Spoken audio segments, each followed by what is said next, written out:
È straordinario ed è veramente ridicolo come sia nata una nuova religione, di cui uno solo è il Papa, che tra l'altro a un certo momento si vestiva anche di bianco, così, e un giornalista, cioè la razza più, diciamo così, più bassa del mondo delle lettere, è il suo profeta. Non faccio nomi perché non voglio rogne, perché questi qua sono cattivissimi, fanno cause, tutte queste robe qua, perché vogliono ottenere i vantaggi attraverso la violenza, ma non è così. Allora, la questione è quella di cui oggi alcuni parlano, la magna questio. Allora, gente che non sa il latino, che non sa neanche parlare in italiano, che non sa la consecutio temporum, che è arrivata forse alla terza media, sì e no, che adesso sono diventati tutti teologi, che parlano in latino, non sanno neanche quello che dicono. È singolare, è la nuova religione. La religione, diciamo così, sono i 5 stelle della Chiesa Cattolica, quelli che non sanno niente, protestano e vogliono avere ragione avendo sempre torto. Ma io credo che non sia il caso di seguire queste cose, perché si sbaglia sempre. Ricordate, quando siete in dubbio state fermi. Non seguite le sirene, non seguite quelli che urlano più forte, non seguite gli eretici, non seguite gli scomunicati, non seguite i ridotti allo stato laicale e soprattutto non seguite i giornalisti. I giornalisti una volta si diceva che sono le prostitute delle lettere, cioè quelli che mettono la loro competenza nello scrivere a servizio di coloro che li pagano o di ciò che li fa guadagnare. Vi ricordate il codice Da Vinci? Che vendette non so quanti milioni di copie, insultando la Chiesa, diffamando i Vangeli, diffamando dei movimenti straordinari all'interno della Chiesa e via di seguito, facendo venire il dubbio che i Vangeli fossero tutta una messa in scena e che i veri Vangeli, quelli apocrifi e gnostici, fossero quelli buoni. Ecco, di questi codici non abbiamo bisogno, neanche se hanno qualcos'altro dopo il codice. Non ne abbiamo bisogno, soprattutto se scritti da giornalisti, insomma, che hanno un solo obiettivo nella vita, anche se si fanno i profeti del nuovo Papa. Non ci crediamo. E soprattutto io non credo a coloro che si improvvisano teologi, perché adesso ci sono. Allora, io ho studiato anche teologia, mi sono laureato, ho 3 titoli in filosofia, l'ultimo è il dottorato. Mi sono anche baccalaureato in teologia, cioè solo 3 anni di teologia. Devo dire che non l'ho mai amata, però la filosofia mi ha aiutato un pochino a ragionare. E quando sento dire, ad esempio, da persone che non hanno la competenza per dire, ma ripetono a pappagallo quello che i nuovi profeti della nuova Chiesa dicono, che questa è una gentile signora, suppongo, perché che mi ha scritto nel mio video Francesco ha superato Lutero, dice: siccome il Papa non può essere eretico in quanto sostenuto dallo Spirito Santo e nell'evidenza dei fatti che lei espone in modo egregio, grazie, si può determinare che Bergoglio è puntini puntini, quindi suppongo che voglia mettere eretico, forza lo ammetta una volta per tutte, è un puntini puntini, non mette eretico, forza che ce la fa, è un puntini puntini, io devo mettere nei puntini l'eretico. E no, lei dice ancora di più che eretico, antipapa.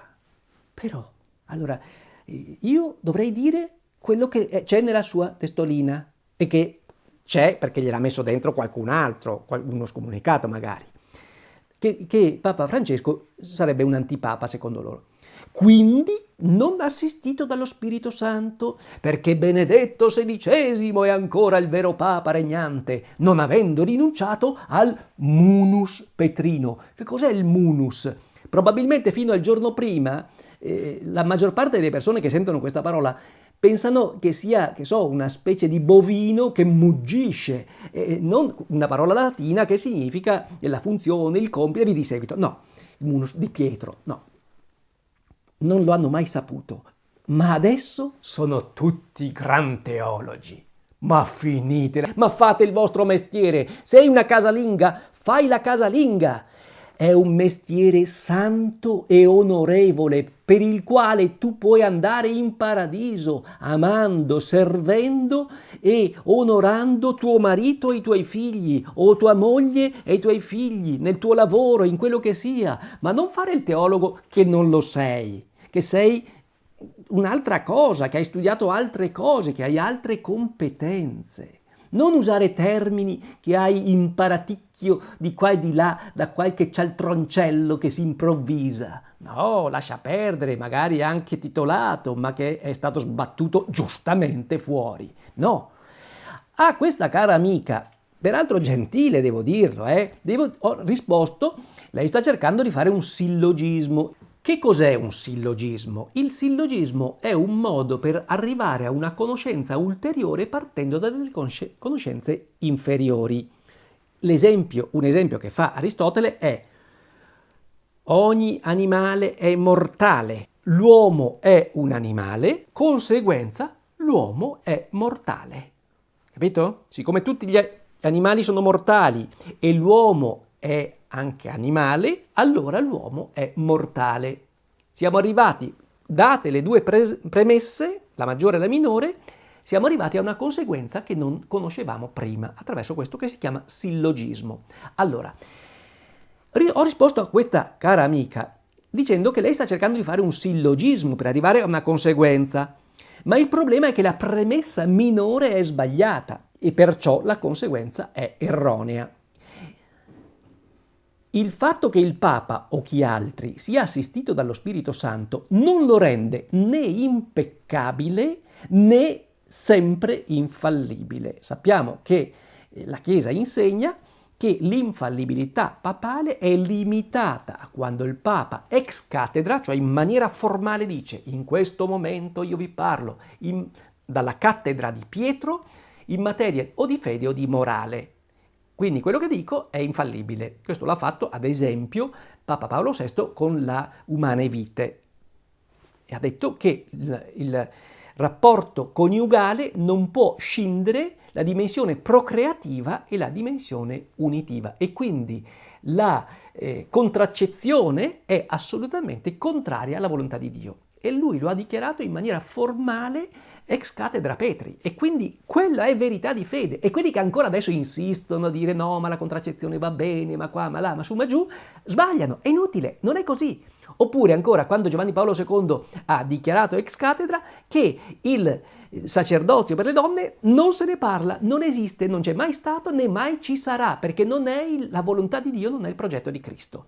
Chiuso l'argomento. Su questo la Chiesa ha messo la parola fine e c'è sempre qualche stordito che torna alla carica con queste, magari tedesco.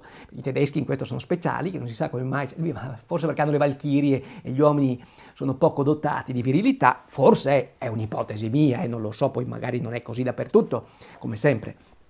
Però vogliono le donne prete. I protestanti già ce l'hanno, difatti la Chiesa protestante è allo sbando totale. E la Chiesa cattolica siamo lì, perché non le fanno ancora formalmente, ma le fanno già materialmente queste cose qua. Ci sono le specie di pretesse con una stola invece che messa giù così, messa storto, messa qua, fanno delle cose bizzarre per cercare di fare le pretesse.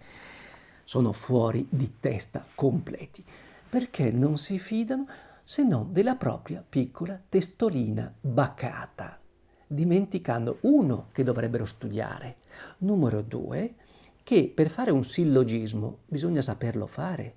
La premessa deve essere giusta. La premessa minore che ha fatto questa amica è sbagliata. Siccome il Papa non può essere eretico, chi te l'ha detto che il Papa non possa essere eretico? Nel corso della storia ci sono stati papi eretici e sono rimasti papi, non è che sono diventati antipapi. Uno è antipapa se lo è dall'inizio, non dopo, ex post. Non è che siccome si comporta male allora diciamo che è antipapa. Vi faccio un esempio più terra terra per capire come funziona la cosa. È come con il matrimonio. Allora, un ragazzo sposa una ragazza in chiesa, tutto bene, ordinario, poi a un certo punto, dopo 2 anni, il ragazzo si innamora di un'altra, tradisce la moglie e se ne va con quell'altra. E allora la moglie dice: traditore cattivo, il matrimonio cristiano comporta la indissolubilità e la fedeltà, tu mi hai tradito e quindi il matrimonio non è più valido fra noi. Sbagliato, sbagliatissimo. Se il matrimonio era valido all'inizio, nel momento in cui è stato celebrato, cioè c'era il desiderio di fare un matrimonio cristiano, c'era l'obbedienza alla Chiesa in quello che insegna che il matrimonio deve essere aperto alla vita e non, ma io mi sposo ma non voglio figlio, ne voglio solo uno. Se uno pensa così, quel matrimonio è nullo. Oppure, io sì mi sposo, ma intanto c'ho l'amante e me la voglio tenere. È nullo. Hai fatto la pantomima davanti a tutti, ma non ti sei sposato. E se si riesce a riscontrare attraverso un processo canonico di nullità di matrimonio che tu hai voluto fare questo, hai voluto cioè non il matrimonio cristiano aperto alla vita, fedele e indissolubile, quel matrimonio, anche se avessi 25 figli da quella donna, è nullo lo stesso. Perché il matrimonio è all'inizio che si celebra. Tutto quello che avviene dopo è del tutto irrilevante ai fini della valutazione se quel matrimonio è valido o non è valido, quindi se c'è o se non c'è. La stessa identica cosa, analogamente, avviene per il papato. Se il Papa è stato validamente eletto ed è stato validamente eretto perché quell'altro si è validamente dimesso perché avendo il pieno potere giuridico di fare quel diamine che gli pare, non all'interno della morale e della fede, ma da un punto di vista amministrativo della Chiesa, il Papa ha i pieni poteri, lui avrà fatto degli sbagli di latino. È irrilevante, è del tutto irrilevante. Si è dimesso, lo hanno capito anche gli asini. Sta a vedere che dopo 10 anni arriva un giornalista e dice ho capito tutto io e 7 miliardi di persone non hanno capito niente, inclusi i cardinali che hanno fatto il conclave e hanno eletto un nuovo papa, davanti al quale lo stesso Papa Benedetto si inchina e lo riconosce come papa. Ha detto preventivamente io obbedirò al nuovo Papa. Quindi è inutile che andiate a cercare il pelo nell'uovo, a fare i salti mortali, ad arrampicarvi sugli specchi per dire che non è Papa. È stato chiarissimo Papa Benedetto, come è sempre stato nella sua vita. Non si è inventato nessun codice criptato, ha sempre parlato chiaro e tutti l'hanno capito. L'unico che non l'ha capito forse è un giornalista che vuole inventarsi qualche cosa e che effettivamente fa anche parecchi soldini con la vendita dei suoi libri. Ma questo non rende valido neanche di una virgola quello che dice. Ecco, allora, il sillogismo è sbagliato. Siccome il Papa non può essere eretico, falso. Il Papa può essere eretico. Nella storia ce ne sono stati e sono stati papi lo stesso, in quanto sostenuto dallo Spirito Santo. Ma lo Spirito Santo non garantisce né la infallibilità né la impeccabilità. Come io ho ricevuto lo Spirito Santo quando mi sono sposato per poter avere tutte le grazie necessarie per essere fedele, mantenere indissolubile il mio matrimonio, eccetera, eccetera. Tutto quello che serve per il matrimonio. Poi posso prendere questo Spirito Santo e buttarlo fuori dalla finestra e rovinare il mio matrimonio tradendo mia moglie, buttando i figli fuori di casa, facendo ogni sorta di asinata? Certo che lo posso fare. Lo Spirito Santo è lì apposta per assistermi lo stesso, certo, ma io non me ne faccio niente dello Spirito Santo, anzi lo caccio via dalla mia vita.